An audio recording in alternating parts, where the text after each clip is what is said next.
joining me in studio, I told her she was a catalyst behind a lot of the ways I'm thinking now. Because when you walked in here, I love just powerful people. And you exude power, not in a negative way. No. Not in a negative way. You're very in control. Yes. You're very focused.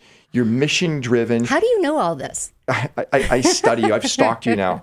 And also, I'm honored because I can say your name without a problem. Okay? You can't let me hear it. Jessica Iclisoy. Oh, look at you. I feel comfortable with it. Perfect. Because when you came in there, it's like, okay, California baby, with this right here, every one of most of your products have touched my kids in some ways. Yeah. And myself. That's fantastic. It is, because you are a part of, I guess, our next culture of America, and that is we have to think healthy, we have to eat healthy, we have to put stuff on us that's organic and healthy. Yes. You're right there. You were a leader before this even became a trend. Right. And we have a couple generations now of California babies. So I get 20-year-olds coming up to me and saying, I used your products when I was a baby. And I'm like, oh my God, really? That's incredible. Don't you feel old when you hear that? No, I don't feel old. I feel really proud. I feel really proud to see, these young people who are living healthy lifestyles, and I was a part of it. California Baby was a part of it. Yeah, a long time. I love it. You're a Southern California gal. Yes. You're from LA, the LA area. Yeah, LA area. Right. You're a rarity. I am. Actually, I'm a unicorn in LA. Everybody's from somewhere else, aren't they? Right. And do you find that LA now is a more fertile ground to start businesses?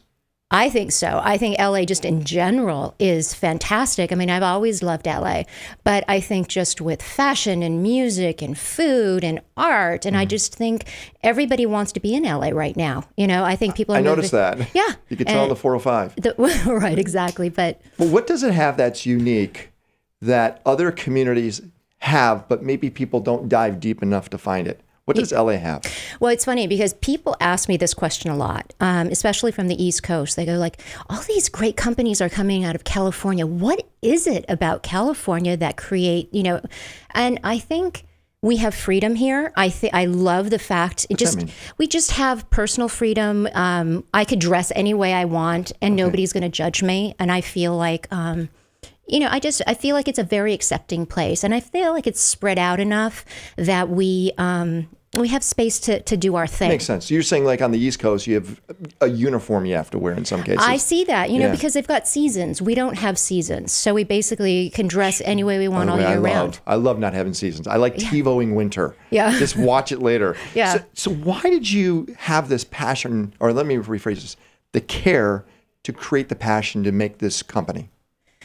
Because I felt like I had to. I felt like when I was, this company is over 20 years old now. So I started it before organic even was on the radar. And I spent a lot of my time in the early years just educating people about organic and what it meant. And a lot of people thought it was going to poison them. And I had to say, no, it's better. It doesn't have pesticides. It doesn't have the hormones. But I didn't see anybody else doing it. And I didn't see anybody else really interested in, they didn't think it was a big deal. And I thought, I kind of have to do this just because nobody else is going to do it. But it was there, but very, very niche-y. You had to dive deep, right?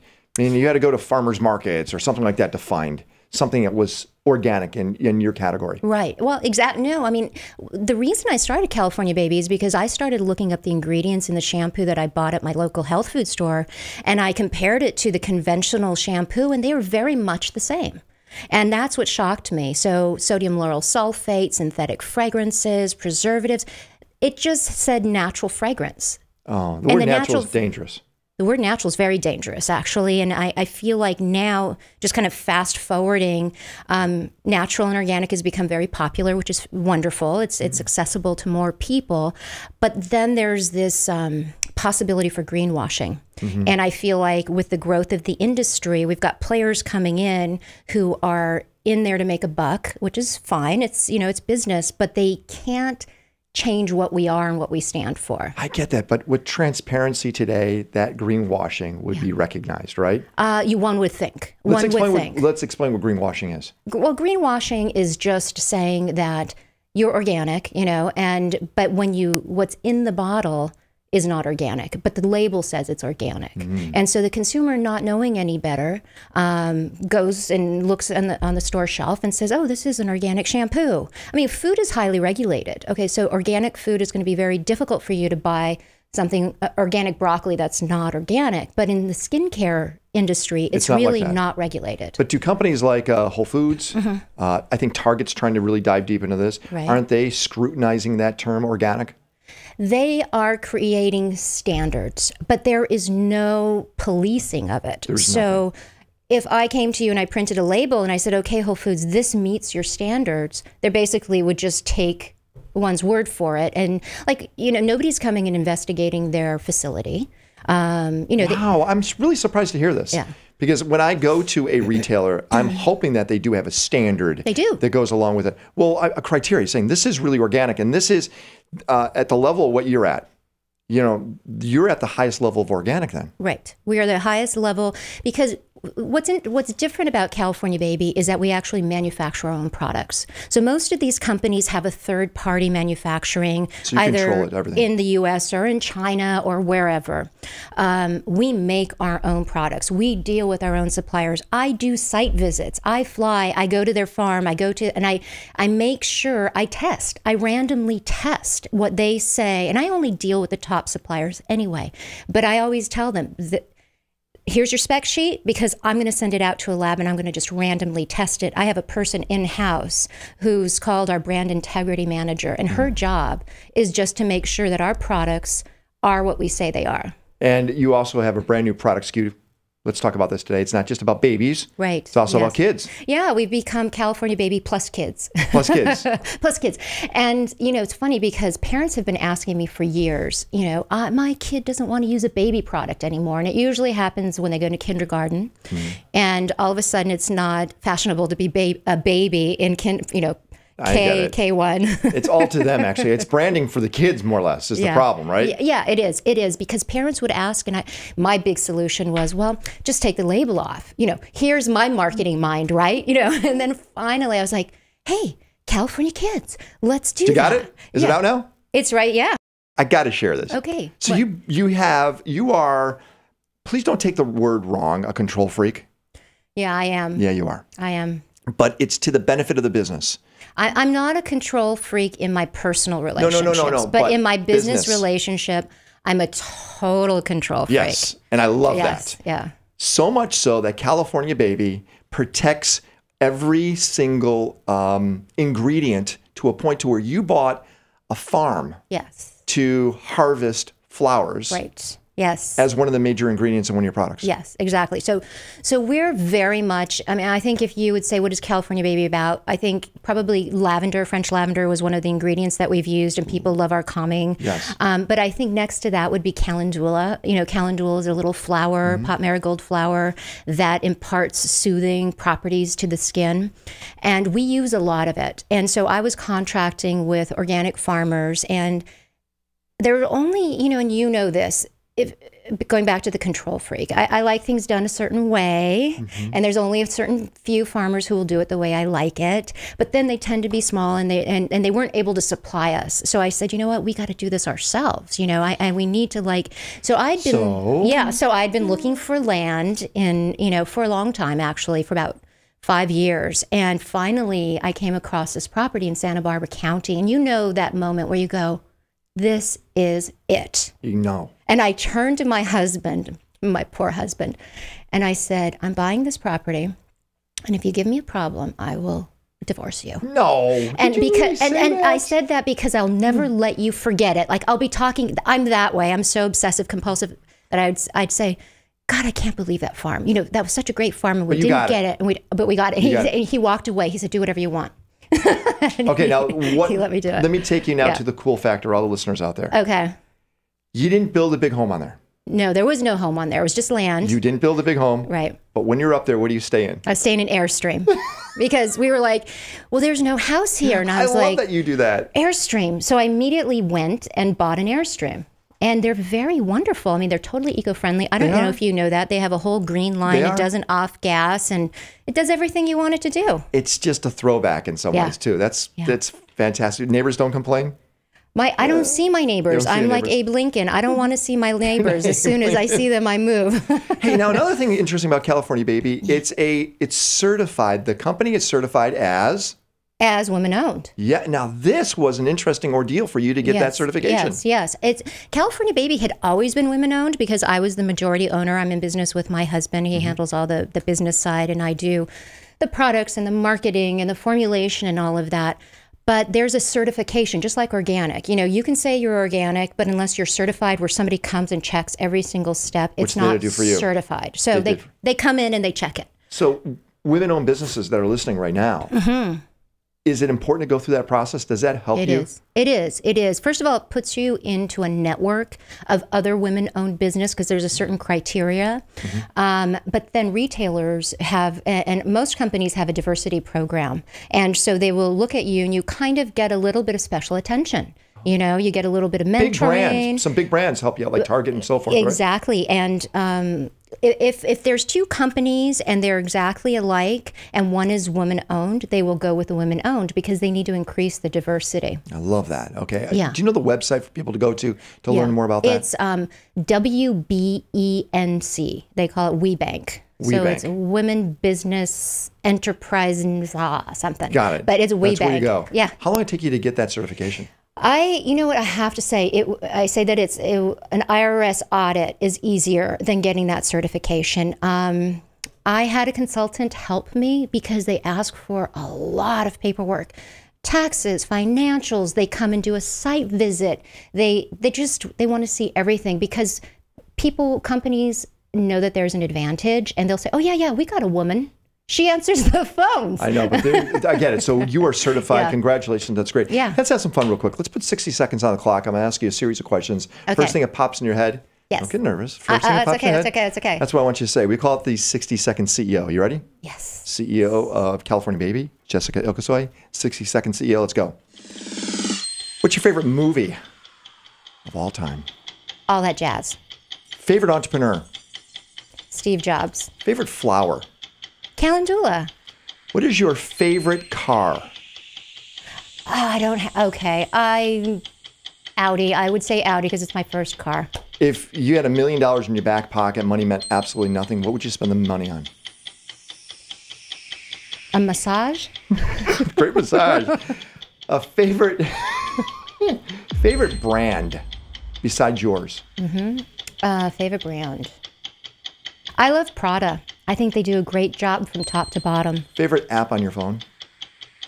Camera? Is that an app? It's an app. If you could be anywhere in the world for a vacation, where would you go? I would go to the south of France, Provence. Favorite animal? Horse. And if one word could describe you best, what is that one word? Persistent. Persistent, yeah, I could see that. So tell me about a horse. Give me 3 adjectives that describe a horse. Okay, so the horses obviously are beautiful. They're very sensitive, and they're very powerful. Is that you? I would love that to be me. It's a great description. Sounds like it is you, right? Yeah. Are you sensitive? Not your skin. Well, yes. I'm aware, personally sensitive. I don't know how sensitive I can probably be a little bit, stand to be more sensitive. You could be more sensitive. I always want to be more sensitive. I always want to be able to be more open and more receptive. I always work towards that. It's an amazing study I was just looking at. Men, by the way, create 3 to 4 times more businesses than women. Right. Women run businesses, generate more money than men run businesses. Right, I believe that. So it's almost like, hey, guys, go build the house. Women go run the house, right? Yes, yeah. So as you're running a business, which you are, is there certain aspects, do you think, that give you more power being a woman running a business than what a guy running a business wouldn't have? Well, I think women in general, we can multitask because we're using both sides of our brains, right? Whereas men just tend to use that one side of their brain, which is the go, build brain. And I think as women, we're better negotiators and we're better, like for instance, with me, I've built great relationships with our suppliers and it's so important to me. And sometimes people look at me and they're like, why are you taking so much care? And I'm like, but these are the people who supply us our products and it's important to me and I want to have good relations with people who I need good relations with. And I don't think men think that way all the time. But you are a B2B company, correct? B2B, yeah. You're a business to business. So you provide a product well, that a retailer... we go to consumers as well, right? You do? But is that a large chunk? It's a significant chunk. So you have to have multiple relationships then. Yeah. You have to have your retailers, Right. and then you have to have your direct consumers. Right. So do you have two different stories? Do you have a story to a retailer saying, hey, you want to carry a product because it's going to sell and you're going to make a good profit? And then to a consumer saying, hey, buy from us direct? Or is there just one solid story? I think it's one story, and it's always to the consumer. We don't kowtow to our retailers, and I mean that respectfully, No, it's a if good you thing. can say that, because I serve our consumer. I serve our product and our consumer, and I don't serve the store that sells our products. And you have 80 plus different product lines. Yes. That's an amazing product line. Yeah. Keeping it all straight has to be crazy. Yeah, I mean, but yet at the same time, we don't arbitrarily add products. We only add them when we see there's a necessity. need. Right, Yeah. that's it. So you're teaching a class right now on to start a business. And you're speaking in front of a gigantic audience. And there's 3 things they have to do to start a business properly. What would those 3 things be that you probably did in your own business? Okay. Well, so for me, it always comes from the passion, because we have to get up every single day and do this. And some days are fantastic, and some days are tough, and some days are filled with no. So you must love what you're doing. So you care about this so much that it generates that passion. Right, exactly. And I think everybody needs to. I agree with that. I don't like the idea when people say, oh, when I retire, I'm going to do that. I'm like, well, why don't you just do it right now? Okay. Number 2. Okay. Number 2, I think that you have to listen. You know, even though you believe in your idea and your product, you still have to hear what people are saying. Right. You don't have to act on it, but you have to hear it and take it under consideration. I like how you said you have to listen, but you have to hear. So you really have to process what's going on. You have to process, and you have to consider it, and then make your decision at the end. And that would be my third, is ultimately, you're the captain of the ship. So you make the decision, and that's what I always say. If this ship is going down, I'm taking it down, not somebody else who had this idea, because I think people give away their power a lot. And I think, so just, retain that power. Not you. Yeah, no, I don't. It's true. No, I could see that. And if you can name 1 or 2 things never do in business. Well, I would really say don't burn bridges. And it's bad karma. It's just bad karma. Don't burn bridges. Even if something doesn't go your way, keep things alive. Maybe put it on hiatus or hibernate it for a while. Yeah. Don't freak out. Don't do anything like that. And the other thing that you should never do in business, gosh, that's a tough one. How about this? Yeah. Hiring a certain way. Have you hired a great team? I have, but you know what I hire great people. Because I always feel that people can learn, especially smart people, they can learn a job. But I want people with character, and I want people who I can trust.